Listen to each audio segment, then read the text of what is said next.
넷플릭스 신작 기에르모 델 토로의 피노키오가 도착했습니다. 이 영화는 기존의 카를로 콜로디의 소설 피노키오를 기에르모 델 토로 감독 버전으로 재창조한 스톱모션 애니메이션인데요. 그래서 제목도 피노키오가 아닌 기에르모 델 토로의 피노키오라고 명명되었죠. 저는 지금까지 기에르모 델 토로의 피노키오를 제외하고 델 토로의 영화는 4편 만날 수 있었습니다. 크로노스, 하네미로, 쉐입 오브 워터, 그리고 나이트메어 엘리까지. 이 중 개인적인 최고작은 아마도 많은 분들이 동의하실 것 같은데요. 파네미로입니다. 파네미로는 걸작이라고 생각하고요. 언젠가 기회가 된다면 끝장 리뷰를 꼭 한번 해보고 싶다는 생각이 드는 영화이기도 합니다. 사실 세계를 묘사하는 데 있어 피노키오는 파네미로와 유사한 지점이 나타나기도 하는데요. 왜냐하면 두 영화 모두 아이의 눈으로 바라보는 동화적인 세상과 세계대전이라는 어른들이 만들어 놓은 음울한 세상이 공존하는 세계를 그리고 있기 때문입니다. 이러한 관점에서 보면 델 토로의 피노키오 역시 전체 관람가임에도 불구하고 델 토로의 인장이 명확히 박혀있는 작품이라고 말할 수 있겠죠.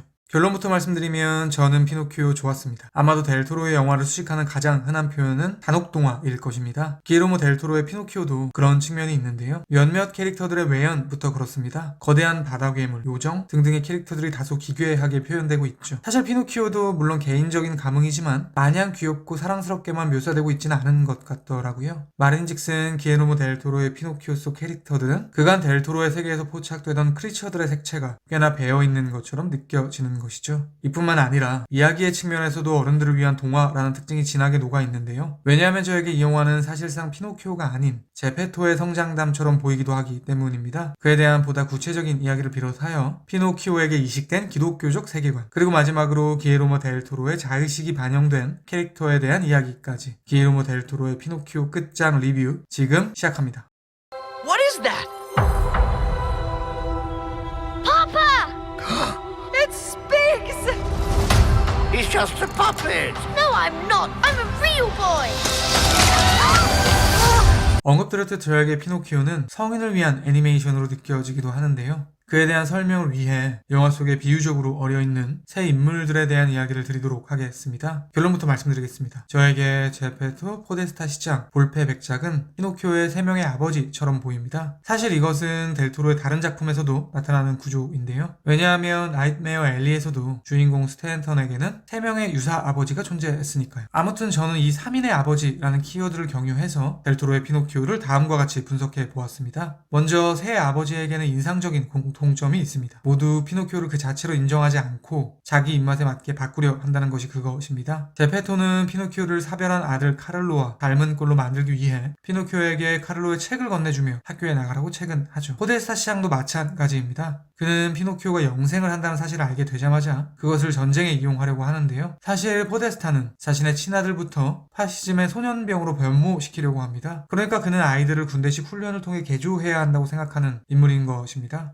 마지막으로 볼페 백작. 볼페는 3명의 아버지 중 가장 노골적인 태도를 보이는 인물입니다. 우선 그는 서커스단의 단장인데요. 공연의 주된 테마는 꼭두각시 인형을 조종하는 것입니다. 볼페는 피노키오에게 대놓고 이렇게 말하기도 하죠. 너와 나는 주종관계다. 너는 내가 조종하는 대로 해야 한다. 이렇게 영화에서 묘사되는 아버지들을 넓은 의미로 보면요. 그것은 결국 윗세대라는 개념으로 확대 해석이 가능할 것입니다. 그러니까 델 토로의 피노키오는 피노키오로 대표되는 아래세대가 자신들을 제어하고 통제하려는 윗세대에게 반발을 하는 영화인 것이죠. 그런 이유로 피노키오에겐 언제나 친구가 존재합니다. 이렇게 말할 수 있을 것 같습니다. 피노키오에게는 3명의 아버지에게 함께 맞설 3명의 친구가 있다. 크리켓, 캔들릭, 스파자토라가 그들이겠죠. 크리켓은 언제나 피노키오를 조력하고 있는데요. 무엇보다 가장 중요한 순간 피노키오를 살리는 것은 제페토가 아니라 크리켓입니다. 이뿐만 아니라 캔들릭과 스파자토라는 피노키오와 합심해 아버지를 무너뜨립니다. 이것을 앞서 언급드린 윗세대와의 대립이라는 관점에서 본다면 이들의 행보는 결국 아랫세대들의 연대라고 말할 수 있겠죠. 저는 이렇게 연대하여 아버지를 처단한다는 델 토로의 피노키오의 면면을 보니까요. 장르는 완전히 다르지만 구아다니도의 근작 본즈앤 올이 떠오르기도 하더라고요. 왜냐하면 본즈앤 올의 끝자락 멜런과 리가 연합해 설리를 처단하는 시퀀스는 비유적 의미에서 아랫세대가 윗세대를 살해하는 것으로 읽어낼 수 있기 때문입니다. 그러면 이제 챕터 1의 마지막으로 3명의 아버지 각각의 특징적인 부분에 대한 말씀을 드리도록 하겠습니다. 먼저 제페토. 언급드렸듯 저에게 기에르모 델 토로의 피노키오는 사실상 제페토의 성장 영화 영화로 보이기도 하는데요. 조우하게 된 피노키오와 제페토 일행이 바다 괴물로부터 탈출하는 시퀀스. 그들은 거짓말을 해서 길어진 피노키오의 코를 이용해 탈출에 성공하죠. 저는 이 상황이 꽤나 의미심장해 보이는 거예요. 왜냐하면 피노키오의 거짓말은 제페토에게 훈계를 듣던 행동이기 때문입니다. 그랬던 제페토가 이번만큼은 오히려 거짓말을 하라고 부추기고 있는 것이죠. 이 지점에서 앞서 언급드린 세대론을 대입해본다면 이렇게 될 것입니다. 자신들의 관점에서 잘못이라고 생각해 바꾸려고 했던 아래세대의 행동이 상황에 따라 순기능을 할 수 있다는 사실을 윗세대의 인물이 깨닫게 된 것이죠. 해변에서 제페토는 요정에게 이렇게 고백합니다. 피노키오를 있는 그대로 두었어야 했다. 이것은 명지간 성장이겠죠. 다음은 포데스타. 그는 영화의 배경이 되는 세계대전과 가장 직접적으로 연관되는 인물일 것입니다. 사실 델토로의 피노키오에 녹아있는 비극의 본류에는 전쟁이 놓여 있습니다. 왜냐하면 엄밀하게 말해 카를로가 사망하게 된 이유는 1차 세계대전으로 인한 폭격이 소년이 있던 교회를 향했기 때문이니까요. 심지어 카를로가 교회로 되돌아갔던 이유는 아빠인 제페토가 교육해준 소중한 솔방울을 놓고 왔기 때문이죠. 그러니까 델토로의 세계에서 아버지, 즉 윗세대는 악랄하게 표현하면 아랫세대를 통제하면서 동시에 죽음에 이르기까지 하는 존재인 것입니다. 그리고 포데스타는 아들의 죽음을 견인한 전쟁, 파시즘을 대표하는 캐릭터인 것이고요. TMI지만 포데스타의 목소리는 론 펄먼 배우가 맡았는데요. 론 펄먼은 작년 이맘때쯤 넷플릭스에서 공개된 Don't Look Up에서도 극우주의자 군인 캐릭터를 맡기도 했죠. 마지막으로 볼페 백작. 개인적으로 제가 볼페에 대해 가장 흥미롭게 포착한 포인트는 외연입니다. 특히 코의 모양새. 그의 코는 세 아버지 중 가장 깁니다. 심지어 피노키오만큼 길죠. 말하자면 그는 세 명의 아버지 중 가장 거짓말을 잘하는 아버지라고 말할 수 있을 것입니다. 실제로 그렇게 묘사됩니다. 볼페는 제페토에게 돈을 보냈다고 거짓말을 하기도 하고요. 지속적으로 감원 이설을 하며 피노키오를 꼬드기니까요.